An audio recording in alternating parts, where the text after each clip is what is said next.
Hi friends, எல்லாருக்கும் வணக்கம். எல்லோரும் எப்படி இருக்கீங்க? எல்லாம் ரொம்பவே நல்லா இருப்பீங்கன்னு நம்புகிறேன். நாங்களும் ரொம்பவே நல்லா இருக்கேங்க. இன்றைக்கி தம்ப்நெயிலே பார்த்துருப்பீங்க, என்னுடைய பழைய வாழ்க்கை எனது இனிதே ஆரம்பம் அப்படின்ட்டு. ஆமாங்க, எனக்கு ஒரு மாதத்துக்கு அப்புறம் இப்போ நான் பழையபடி என்னுடைய வேலையை ஸ்டார்ட் பண்ண ஆரம்பிச்சிட்டேன். ஊருக்கு 4 நாள் ஆகுது. ஒரு மாதம் அம்மா வீட்டில் இருந்தேன். அங்கே நான் ரெஸ்ட்டாக தான் இருந்தேன். வேலைலாம் அங்கே கிடையாது. பட் தம்பியை வச்சுக்கிறதே பெரிய வேலையாகிடுச்சு. இங்கே கூட நான் வேலை பார்த்துட்டு அவனை பார்த்துக்கிட்டு கொஞ்சம் ரெஸ்ட்டாக இருக்க மாதிரி இருந்துச்சு. பட் அங்கே போனதுக்கப்புறம் கொஞ்சம் உடம்பு முடியாமல் போயிடுச்சு தம்பிக்கு. அதனாலேயே என்னை விட்டு கொஞ்சம் கூட அவன் பிரியவே இல்லை. ரொம்ப கூடவே ஒட்டிட்டு ரொம்ப அழுது உடம்பு முடியாததுனால ரொம்பவே கஷ்டமாயிடுச்சு. இங்கே இருந்தால் கூட கொஞ்சம் ரெஸ்ட்டாக இருந்திருப்போம் போல். சரி பரவாயில்ல, எல்லோரும் கூடயும் இருக்கும் அப்படின்னு சொல்லிட்டு ஒரு மாதம் அங்கே ஓட்டிட்டேன். அதுக்கப்புறம் திரும்பவும் இங்கே என்னுடைய டெய்லி ரொட்டீனை ஸ்டார்ட் பண்ணிட்டேன். இன்றைக்கி நான் மதிய சாப்பாட்டுக்கு என்னென்ன பண்ண போகிறேன் அப்படின்னு நான் அவங்க கூட ஷேர் பண்ணிக்கிறேன். இது ரசத்துக்காக புளி ஊற வச்சுருக்கேங்க. இந்த புளி ரொம்ப புளிக்கும் அப்படிங்கிறதுனால கொஞ்சமாக ரசத்துக்கு புளி, அப்புறம் கொஞ்சம் சாம்பாருக்கு கரைச்சி ஊற்றுறதுக்காக, அப்புறம் அரிசியும் ஊற வச்சுட்டேன் சாதத்துக்கு. அங்கே உள்ள அரிசிலாம் ஊரெல்லாம் வைக்க வேணாம், அப்படியே டேரெக்டாக சமைக்கலாம். பட் இங்கே உள்ளது ஊற வச்சா தான் நல்லாவே இருக்குது, இல்லைன்னா வேக மாட்டேங்குது.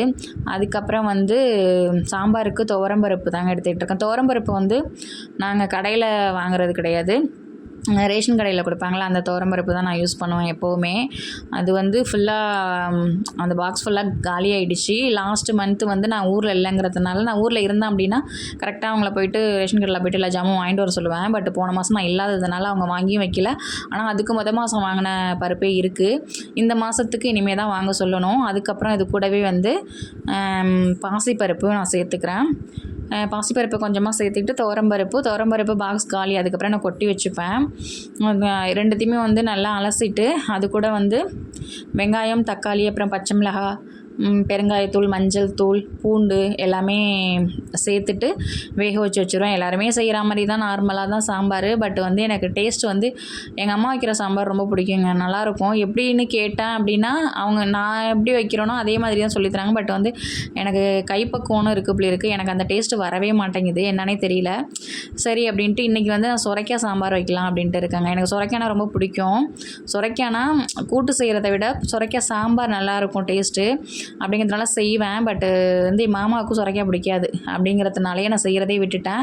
அப்புறம் சுரைக்காய் பொரியல் கூட்டு பண்ணேன் அப்படின்னா அப்போயுமே சாப்பிடாமல் இருந்தாங்க. இப்போ கொஞ்சம் சேர்த்துக்கிறாங்க. அதனால் இப்போ நான் சுரைக்காய் ஊர்லேருந்து வரும்போது இங்கே கடையில் காய்கறிலாம் வாங்கினாலே அப்போ சுரைக்காய் வாங்கிட்டு சுரைக்காய் சாம்பார் பண்ணலாம் அப்படின்னு சொல்லிட்டு தான் நான் ஐடியாவில் இருக்கேன். பிறந்து ஒரு 6 மாதம் குழந்தை, இல்லை 1 வயசு வரையும் நம்ம அவங்கள தூங்க வச்சுட்டு தான் நம்ம சமைக்க முடியும், அப்படி தான் இருக்கும்.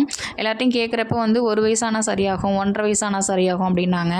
பட் நம்மளும் சரி 1.5 வயசானால் சரியாவான்னு பார்த்தா இப்போ 2.25 வயசு ஆகுது. இன்னுமே பின்னாடி நின்றுக்கிட்டு ஏதாவது கேட்டுக்கிட்டே இருப்பான். எதுக்குன்னே தெரியாமல் கீழே விழுந்து உடனே அழுவ ஆரம்பிச்சிருவான். அது இப்போ உடம்பு முடியாமல் போனதுலேருந்து ரொம்ப ஓவர் செல்லம் கொடுத்துட்டேன். அது என்ன அப்படின்னா அவன் ரொம்ப அட்வான்டேஜாக எடுத்துக்கிட்டு எது கேட்டாலுமே அவன் என்ன சொல்கிறானே எனக்கு புரிய மாட்டேங்குது, அதுக்குள்ளேயே கீழே விழுந்து அழுவ ஆரம்பிச்சிடுறான்.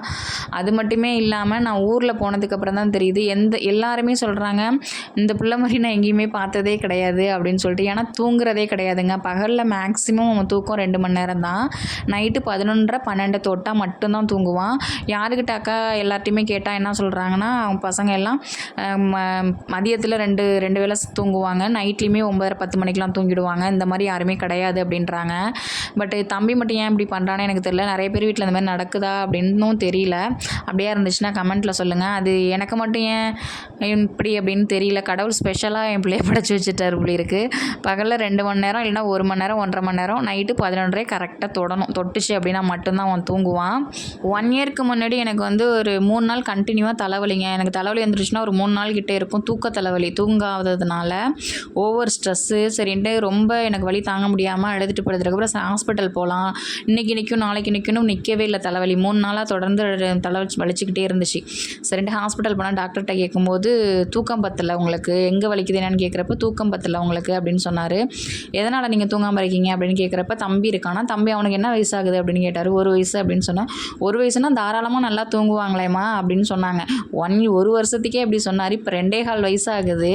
இப்போ போய் கேட்டோம்னா என்ன சொல்லுவாங்க, ஏன் இப்படி பண்ணுறாங்க அப்படின்னு எனக்கு தெரியல. நல்லா தான் விளையாடுறான், நல்லா ஆக்டிவாக இருக்கான். அப்படிங்கும்போது உடம்பு டயர்டாகி தூங்கணும் தானே, பட் தூங்கவே மாட்றாங்க.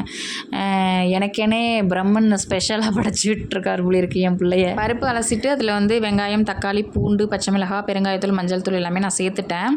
குக்கர் வந்து என்கிட்ட பெரிய குக்கர் தாங்க இருக்குது. இது 5 லிட்டரா 7 லிட்டரான்னு தெரியல. பட் பாத்திரம்லாம் எடுக்க போகும்போது எனக்கு சீர் கொடுப்பாங்கள்ல, அதில் பாத்திரம் வந்து நான் தான் எடுத்தேன்.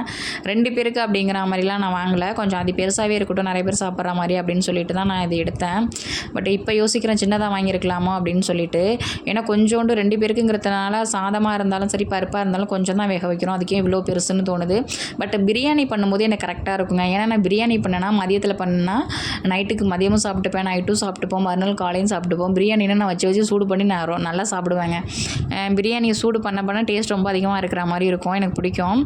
பட் வந்து இந்த பருப்பு கம்மியாக சமைக்கிறதுக்கு இது கொஞ்சம் அதிகமாக இருக்க மாதிரி இருக்குது. சின்ன குக்கர் வாங்கணும்னு நானும் பிளான் பண்ணிகிட்ருக்கேன். பட் வாங்கவே முடியல. கடைக்கு போயிட்டு விசாரிக்கிறோம். பட் நெக்ஸ்ட் டைம் வாங்கிக்கலாம் அப்படின்ட்டு வந்துடுறேன். இன்னுமே நான் வாங்கலை.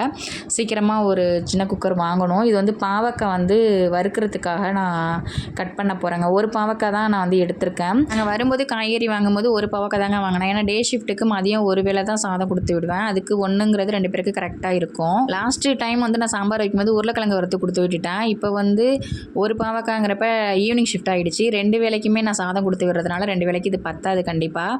அதனால் இது இருக்கிறத கொஞ்சம் வறுத்துட்டு அப்புறம் வந்து அப்பளம் பொரிச்சுக்கலாம் அப்படின்ட்டு ஒரு பிளானில் இருக்கேன். பருப்பு வேகிறப்பே வந்து நான் வந்து பாவக்காயை கட் பண்ணலான்ட்டு கட் பண்ணிகிட்ருக்கேங்க. பாவக்காவை வந்து சின்ன சின்னதாக கட் பண்ணிவிட்டு அதில் வந்து உப்பு சேர்த்துப்பேங்க. எந்த அளவுக்கு பாவக்காய் இருக்கோ அந்தளவுக்கு உப்பு சேர்த்துட்டு கொஞ்சமாக தண்ணி தெளிச்சுட்டு நல்லா பிசைஞ்சிட்டு ஒரு 10 நிமிஷம் இல்லைன்னா 1/4 மணி நேரம் ஊற வச்சிட்டோன்னு வச்சுக்கோங்களேன். அப்படியே அந்த உப்புலையே பாவக்காயோட கசப்பு அதிகமாக இருக்காதுங்க. ஏன்னா ட்ரை பண்ணி பாருங்கள்.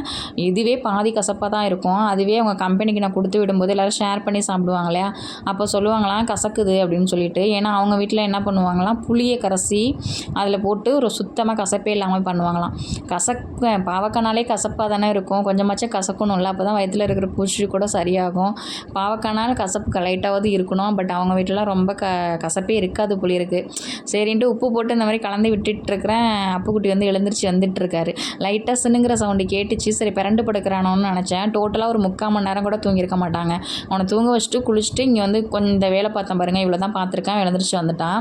ஒரு 2 மணி நேரமாவது டெய்லியும் தூங்குவான். இன்றைக்கி அதுவும் இல்லை.